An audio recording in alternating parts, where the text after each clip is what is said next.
విశాఖలోని పూర్ణ మార్కెట్లో అగ్ని ప్రమాదానికి గురైన దుకాణాలను నగర మేయర్ పీలా శ్రీనివాసరావు పరిశీలించారు.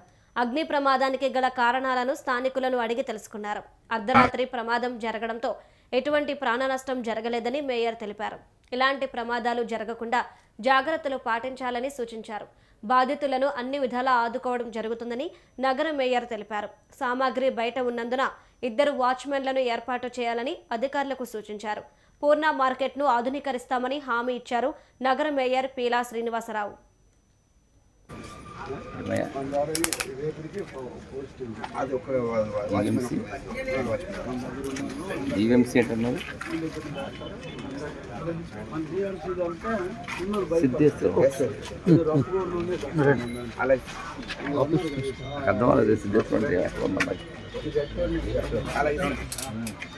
మనోళ్ళతో సమానం ఉన్నాం.